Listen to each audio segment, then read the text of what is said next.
Hello, BookTube. It occurred to me only belatedly that I forgot to make a Friday Reads video. What kind of a booktuber am I?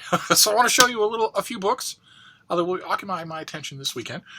This is not everything. And the first two books I want to show you, I'm not even going to read this weekend. WTF. I want to show you two books that I'm going to move around. I've decided, in honor of March Mystery Madness, which is right around the corner, that all the rest of the mystery novels that are coming out in February that I haven't already read, that I am not commissioned to review, I'm going to wait. I'm going to move stuff around. I'm going to read other stuff instead, and I'm going to just load all of those mysteries into March, so I can just make March a very mystery month. And the first two of these books are two of those. They would ordinarily have been on this Friday Reads, but instead I'm going to move them to March. I'm just going to tell you about them anyway. The first one is by Serena Kent, and it's Death in Provence. The first entry in a clever, lighthearted mystery series set in modern-day Provence. I think we saw the advance copy of this. It's love at first sight when Penelope Kite... the author's name is Serena Kent. The protagonist's name is Penelope Kite. Sees the Song of Water, the stone farmhouse tucked high in the hills above the Luberon Valley, complete with a garden, swimming pool, and sweeping mountain vistas. For years, Penelope put her unfaithful ex-husband and her ungrateful stepchildren first. Since taking early retirement from her job in forensics at the Home Office in England, she worked in forensics, she's been an unpaid babysitter and chauffeur for her grandchildren. Now she's going to start living for herself. Though her dream house needs major renovations, Penelope impulsively buys the property and moves to Saint-Merlot, where I am sure mayhem will follow her. And I have spent time in Provence, and I have loved it. I went to... my foremost memory of Provence was a beautiful, old, big, rambling house that my hosts took me to with mischievous smiles on their faces the whole drive there. And I was wondering, okay... I was walking around, and I was thinking, okay, well, this is lovely, so, I understand why you were anticipating bringing me here. But this doesn't explain the smiles. And then I realized they showed me that the massive house was not our destination, that we were, in fact, winding our way through groves and past what looked like broken-down stone ruins to another house, a smaller and even more cozy and beautiful house, which is where we spent a week. That was wonderful. Of course, my other memories of Provence are boiling heat. But anyway, our next one is a book set in a location that I do not associate with boiling heat. This also comes out in February, and this is by Peter Ronson, and it is Careless Love. This is a DCI Banks novel. DCI Banks is the melancholy, slightly wry, very solitary walker type of figure. A lone wolf, I guess you would say, although he does work well with others. And this is just the latest. I've read, there have been a bunch of his novels. I've read some of them, but not all of them. I wonder if this is even going to list them all. Oh yeah, okay, it's 2 dozen. It's 2 dozen books. I've read quite a few, but I haven't read them all. And let's see here. This is the 25th Inspector Banks novel. Good Lord. And I don't know if you can tell from the cover, but it's set in Yorkshire. 2 suspicious deaths challenge Detective Sergeant Alan Banks and his crack investigative team. A young local student's body is found in an abandoned car on a lonely country road. The death looks like suicide, but there are too many open questions for Banks and his team to rule out foul play. The victim didn't own the car. She didn't even drive. How did she get there? Where and when did she die? Did someone move her? And if so, why? The other case concerns a man in his 60s, found dead in a gully up on the wild moorland. He is wearing an expensive suit and carrying no identification. Post-mortem findings indicate that he died from injuries sustained during a fall. Was it an accident? Did he slip and fall? Or was he pushed?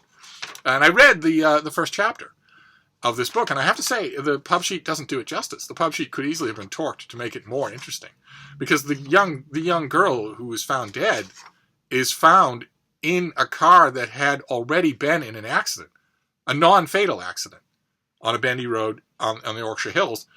Both drivers lived and were fine, but one of the cars was totaled and could not be moved, and it's in the back of beyond, so there was taking time to get a tow truck up there from a garage. So the police who originally investigate the scene put their, their police location tape around it to let any passersby know that the wreck is known to the police and is technically the subject of an investigation. No one thinks anything of it because it's no big deal. It's a matter for the insurance companies, not anything else, because both drivers were fine. And then later, days later, Banks is called to the scene because only later did a passerby notice the girl's body in the car. It had not been there when the police made their original reports. So it isn't just that she was, how did it say here? Found in an abandoned car on a lonely road. Did she get there? How did she get there? She didn't even drive. It's that somebody put her in a car that had been noticed by the police. Like a taunt. So the first chapter is actually even more interesting than the pub sheet makes it out to be. But this guy is an extremely seasoned professional. So you're not going to have to worry. Those of you maybe not familiar with this author, you're not going to have to worry. You will be in good hands for his Banks novels. And this comes out in mid-February, so I'm just going to wait. I'm going to wait on both of these. So my first 2 books for my Friday TBR are not. I'm going to ignore them like some sort of delinquent. But the others I am going to read. And we're going to start off with 3. I think quite a few of these are fiction. Almost all are fiction. I'm all right. I'm okay. I sometimes read fiction. I read lots of fiction.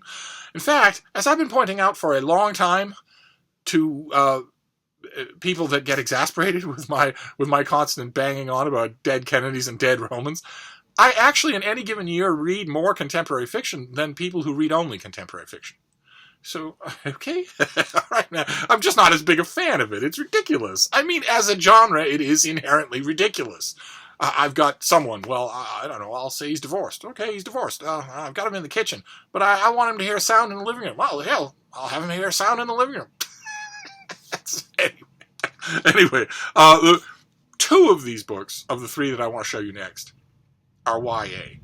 And the one thing that disturbs me about the 3rd book, which I will show you first, since this is clearly a confusing video, the book that I'll show you first, the thing that confuses me about it, that disturbs me about it, potentially, is that it is clearly YA as well, and doesn't seem to be marketed that way.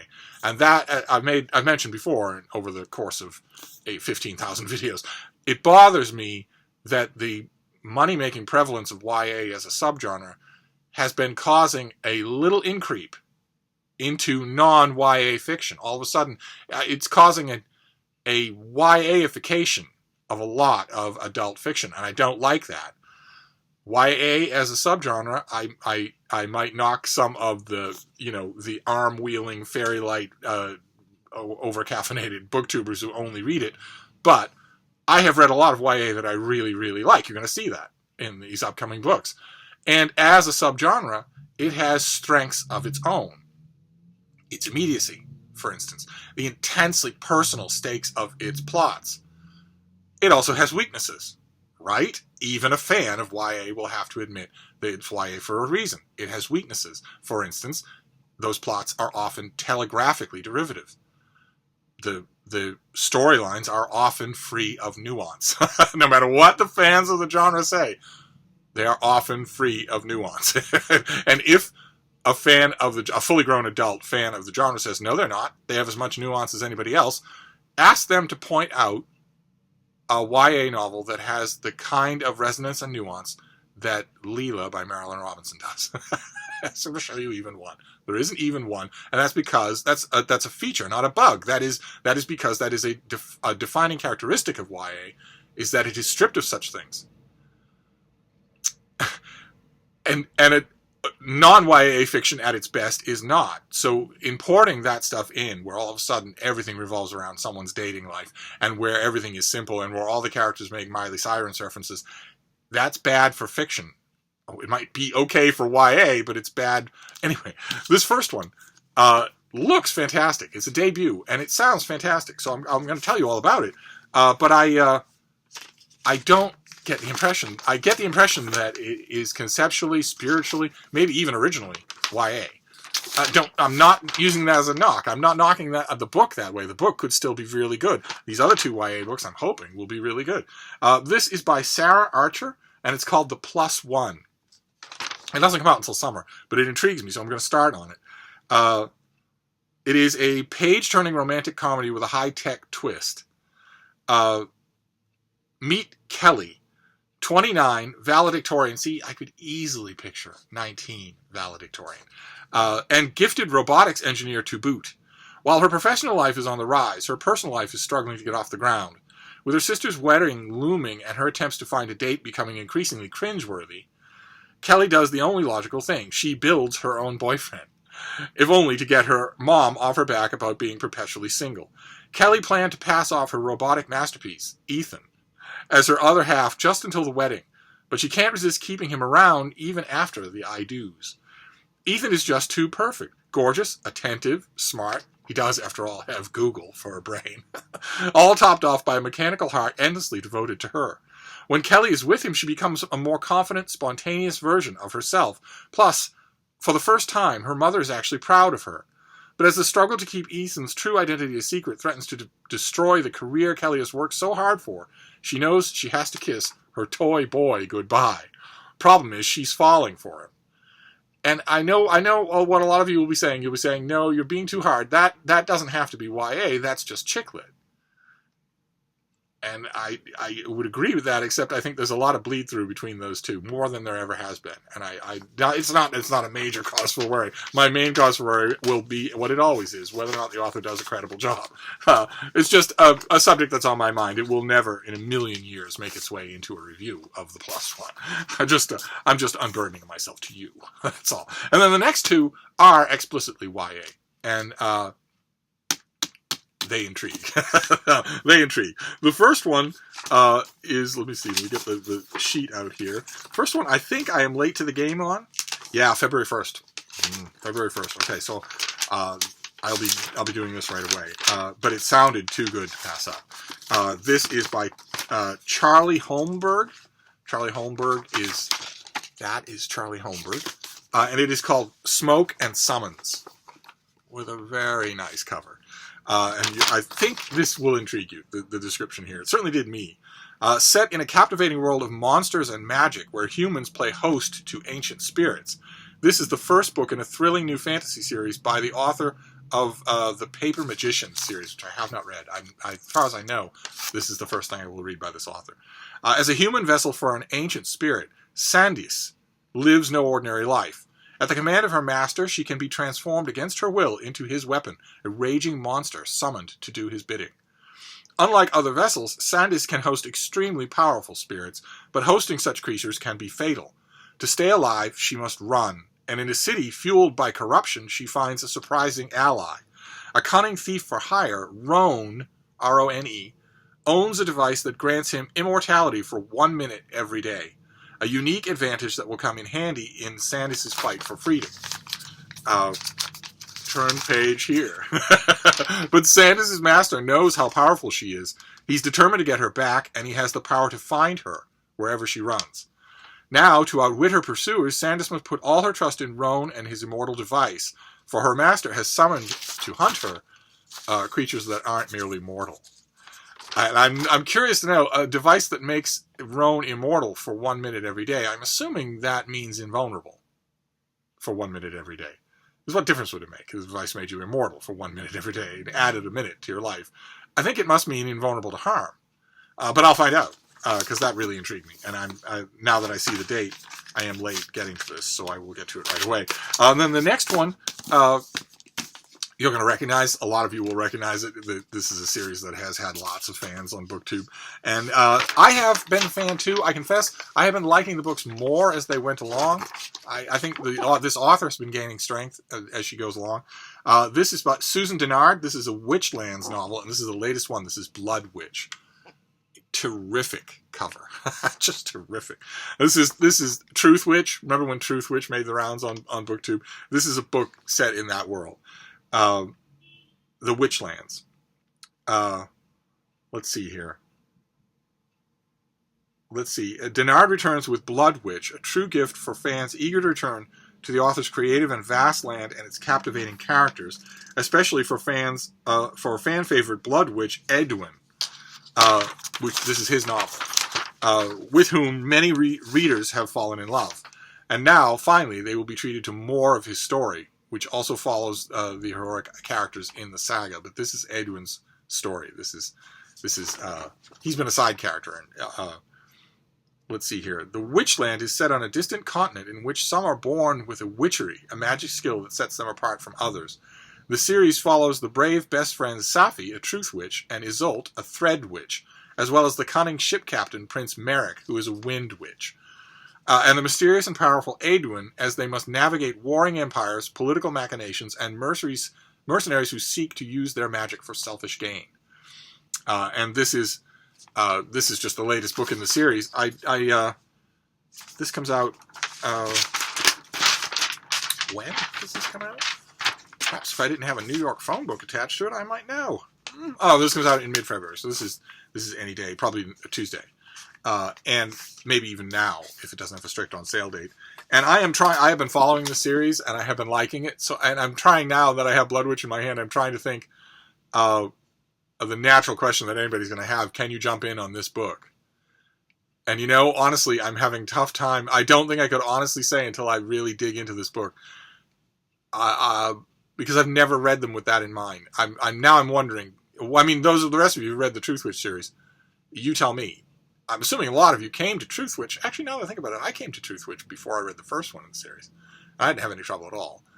I don't know. I will read this and report back. I'm not 100% sure. I don't want to steer you wrong if your precious reading time is at stake. Then the next one, also fiction, fantasy. Not new. All the rest of these are new. This is not new. This is John Maddox Roberts. This is Conan and the Amazon. There they are, facing a giant crocodile together. Roaming the hills of Brithunia, Conan comes face to face with a legend. Achillea, once queen of a savage tribe of women, is a consummate warrior, as fierce as she is beautiful. Together, they set out to uncover the riches of long-lost Janagar, a mighty city that stood tall for 5,000 years. It was abandoned by its people who fled on one strange night, never to return. Treasure hunters beware. Deadly horrors are waiting for Conan and Achillea deep in the bowels of Janagar. Those of you who have been watching faithfully will know that when Chris and Giselle visited last weekend, we went to the Harvard Bookstore, and the Harvard Bookstore has a basement of used books, and down there I found a block of these great old mass market Conan pastiche novels. Now I want them all. I want every Conan pastiche novel there is. I only have these 4. The only ones I have are the 4 I found there. So I'm rationing them. Then the next one, the last fiction that we'll do, comes out in May. It's going to be a big deal. To put it mildly, it's going to be a big deal. This is Carrie Mora by Thomas Harris, the author of Red Dragon and Silence of the Lambs and Hannibal. This is his first book in, God, I don't even know how long it's been. 15 years? Let's see. Maybe the pub sheet will tell us. It's his first standalone novel since Black Sunday. The publisher has been touting this as his first standalone novel. That's up for grabs, right? I mean, you can say it's his first standalone novel since Black Sunday, but Red Dragon was meant to be a standalone novel. It depends. If a character in this book takes off like a wildfire, then it won't be a standalone novel anymore. But I'm sure that it's crafted to be one. I wonder how long it's been here since he last wrote a book. Well, anyway, let's see. Let's see here. This comes out in late May. $25 million in cartel gold lies hidden beneath a mansion on the Miami Beach waterfront. Ruthless men have tracked it for years. Leading the pack is Hans-Peter Schneider. Driven by unspeakable appetites, he makes a living fleshing out the violent fantasies of other, richer men. Carrie Mora, caretaker of the house, has escaped from the violence of her native country. She stays in Miami on a wobbly temporary protected status, subject to the iron whim of ICE agents. She works at many jobs to survive. Beautiful, marked by war, Carrie catches the eye of Hans-Peter as he closes in on the treasure. But Carrie Mora has surprising skills, and her will to survive has been tested before. So it's a thin thing, and it comes out in May. It's going to get reviewed everywhere, absolutely everywhere. Because the pub sheet actually isn't telling me. But it's been a long time since Young Hannibal. That's been a long time for an author who was a New York Times bestseller, who's made tons and tons of money, whose works have been adapted for the screen many times. They usually don't take a hiatus this long. So This author has, famously, once before, taken a long hiatus from writing. And the result was Hannibal, the novel Hannibal. So to put it mildly, I'm ravenously curious about this. It comes out in May. I think I'm well close enough to read it. And I'm curious to know what kind of a signing it will get in the book world. I just said it will get reviewed everywhere, but maybe not. It's been long enough since Thomas Harris was anybody in the thriller writing world that maybe the book editors out there think, yeah, no, my dad likes Silence of the Lambs. I don't know one way or another. I will certainly review it. And then the last one is nonfiction, just so you don't call the police on me and think that I need a health intervention. There'll be more nonfiction. Of course, as I've mentioned before on Friday Reads, these are not the only books that I will read in the next 3 days. The Conan books are going to take me an hour. The YA books will take me an hour apiece. That's 3 hours right there. I read for 10 hours at least every day. So you see, this is not going to take me all weekend. So there'll almost certainly be more nonfiction. Some of it, I suspect, Chaucer-related. But this one I couldn't pass up. This is due in early March. And this is a memoir by Kristen Knight Pace called This Much Country. And you're going to be able to guess right away from the cover, some of you, what it's about, and you'd be right. Let's see here. In 2009, after a crippling divorce that left her heartbroken and directionless, the author accepted an offer to live at a cabin outside of Denali National Park in Alaska for a few months. In exchange for housing, she would take care of 8 sled dogs. That winter, she learned that she was tougher than she ever knew. She learned how to survive in one of the most remote places on Earth, and she learned she was strong enough to be alone. And when you're out in the backcountry around Denali, you are alone. You are as alone as you can get. I have been over every inch of that ground in winter. It's you either are able to survive on your own or you die. Plain and simple. That's all there is to it. Now, in the age of ubiquitous cell phone towers, that might not be true anymore. GPS might be able to reach you anywhere. But when I was there, trekking over every inch of this ground, way up in the backcountry, oh God, you trade the staggering, just life-defining beauty of your surroundings for risks, danger on every turn. But anyway, let's see here. I've lofted up here. She fell in love twice while she was up there. First with running sled dogs, and then with Andy, a gentleman who had moved himself to Alaska to heal a broken heart. You might think that's a little bit weird, those of you who are maybe not from America or aren't familiar with Alaska, but believe it or not, that's what people do. That's why people move to Alaska. Even now. It was true 30 years ago, and it's true now. People move to Alaska to change their lives. They don't move to Indiana to change their lives. They don't move from Indiana to Southern Illinois to change their lives. But if they move to Alaska, they've got a broken heart, or they're 2 steps ahead of a bail bondsman, or they want to reinvent themselves. You might think that would make it a state full of lunatics, and I'm not 100% sure that's not true, but boy oh boy, it's quite the place. It might be a state full of lunatics, but not in the Florida sense, if you know what I mean. That's a little bit of a touchy subject here in America, because in America this week, the state of Virginia has been doing its level best to try to out Florida. And those of you who are not familiar with the distinct characteristics of American states, it's never a good idea to try to out Florida. Florida is the state where all the crazy runs. The country sort of funnels it all down to that little peninsula. But this week, the elected governor of Virginia has gone into a slow-motion Fukushima-style implosion. It's been funny to watch, and I admit, since I was on one side of the American Civil War and Virginia was on the other side, I admit that watching the state implode in such an hideously embarrassing way, that particular state, at the same time that a Boston sports team won a gigantic sporting event, there was a bit of schadenfreude involved, I admit. But anyway, we've wandered away from the pub sheet again. I blame you. Kristen and Andy married and started a sled dog kennel of their own.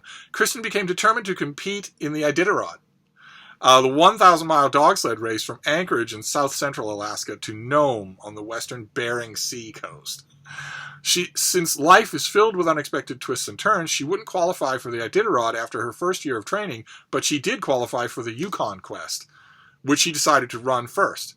And the next year, she did run the Iditarod, clocking in more than 2,000 miles of competitive sled dog racing by the age of 32. So this is a story not only about her going to Alaska to reinvent herself, to find herself, but also her story about competitive dog sled racing and the Iditarod, which has been the subject of some very, very heartfelt books, some very good ones, including one by Gary Paulson that might still be the best unless this thing beats it. And I eat them up. I love these books. You might think, since I'm the number one fan of dogs in the world, to put it in one way, I'm also something else to them, aside from just a fan, but we can leave that aside. You might think that since that's my position, I would be adamantly opposed to something like the Iditarod, in which the teams of sled dogs, are raced through the Alaskan night, through well, now it's ground, but it used to be hard-packed snow tundra. Moose, bear, forbidding conditions, frozen water that breaks underneath the team, dogs that go into frozen water, and not to mention the sheer exertion of it all. You might think that I would see all of that and consider it barbaric, and I did, for a long time. Until I myself, as you can tell from these anecdotes, I myself have spent quite a bit of time in Alaska, and in the Yukon. And one time when I was visiting Alaska, I was actually a friend of a friend noticed that I was getting along quite well with the dogs that were around us at the time. Some of them were mine, some of them weren't mine, but they effectively became mine once they were within smelling distance of me, and once we were face smooching together. And he suggested that I might want to meet some Iditarod teams. He knew a couple of people, and I had the same reaction that you would think. I thought, no, absolutely not. It's slave labor.